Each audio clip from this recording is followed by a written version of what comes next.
Upbeat, fast-paced music starts. Did you know that one of the fastest ways to get someone who dislikes you to change their mind is to ask them for a favor?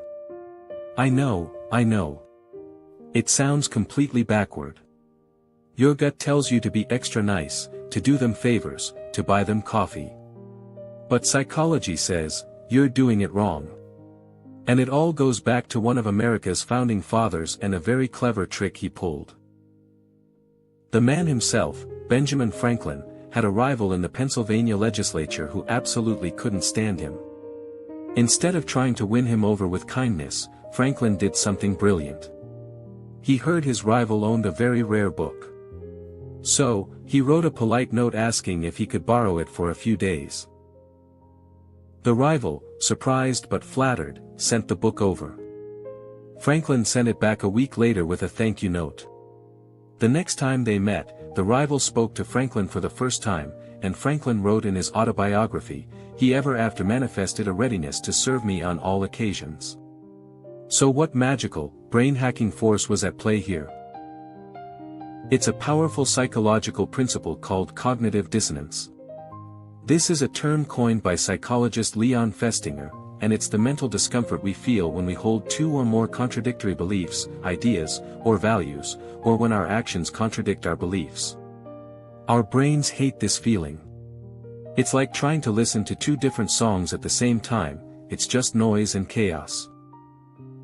So, Franklin's rival was faced with a conflict. His belief was, I don't like Benjamin Franklin. But his action was, I just did him a favor by lending him my prized book. His brain couldn't hold both of those ideas comfortably. It had to change one to restore balance. And which one is easier to change? The action that already happened? Or the belief? You guessed it. The belief. His brain rationalized, why would I do a favor for someone I dislike? That makes no sense. I must not dislike him after all. In fact, he's a pretty decent guy for appreciating my rare book. Boom. Dissonance resolved. But okay, that's a story from the 1700s. Does it hold up in a lab? Oh, you bet it does. In a classic 1969 study by researchers John Jecker and David Landy, they had participants take part in a quiz where they could win a significant amount of money. After the quiz was over, 1/3 of the participants were approached by the experimenter, who said he was using his own money for the study and was running low, and asked if they would be willing to return their winnings as a personal favor. Another third were asked by a secretary to return the money, not as a personal favor, but because it was for the psychology department research fund. The final third weren't asked to return the money at all. Afterwards, everyone was asked to rate how much they liked the experimenter. And the results? The group that gave the money back as a personal favor rated the experimenter significantly higher than the other two groups. They did him a favor, and their brains subconsciously decided they must like him to justify their action. They resolved their cognitive dissonance by increasing their fondness for him. So, the why is all about self-justification. Our brains are narrative machines. They need the story of us to make sense. I am a smart, consistent person. The action of helping someone we dislike threatens that story. So, the brain does a quick rewrite, that person is actually okay. My action proves it. It's a mental shortcut to maintain our self-concept. This is also tied to something called justification of effort. We place more value on outcomes that we've had to put effort into. By doing you a favor, even a small one, the other person has invested a tiny bit of their effort into you. To justify that investment, their brain automatically assigns you a slightly higher value. You are now, quite literally, worth more to them. Okay, science class is over. How do you actually use this without being weird or manipulative? This is the most important part. You can't just walk up to your office rival and ask them to help you move apartments this weekend. The key is the size of the ask. Actionable tip: start incredibly small. The favor should be low effort and something they are uniquely positioned to do, which makes them feel competent. For example, "Hey, I know you're great with PowerPoint.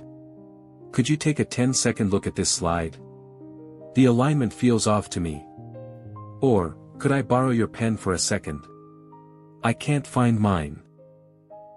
Other examples, "You have great taste in music, what's the name of that band you were talking about?" Or, "You were in that meeting yesterday, could you quickly clarify what they meant by Q4 synergy?" These are non-demanding, they acknowledge the other person's expertise or resources, and they open the door for a positive interaction. The golden rule is this: the favor should be easy enough that saying no would feel slightly awkward or uncharitable. That's the sweet spot. You're not burdening them, you're giving their brain a tiny opportunity to invest in you and then justify that investment by liking you more. And the caveat: don't overdo it. This isn't a license to be a needy pest. If you ask for too much, too often, you'll just confirm their initial belief that you're annoying. The Benjamin Franklin effect is a scalpel, not a sledgehammer. Use it once, genuinely, and then let the positive interaction build from there. Music swells, so to recap, to win someone over, leverage cognitive dissonance by asking for a small, easy favor. Their brain will justify the action by increasing its positive feelings toward you. It's a counterintuitive but scientifically backed way to turn a foe into a friend. Now you know. Try it out, carefully, and let me know how it goes in the comments below. Has this ever worked on you without you realizing it? I'd love to hear your stories. And for more brain hacks that explain your weird social world, make sure to hit that subscribe button. Stay curious.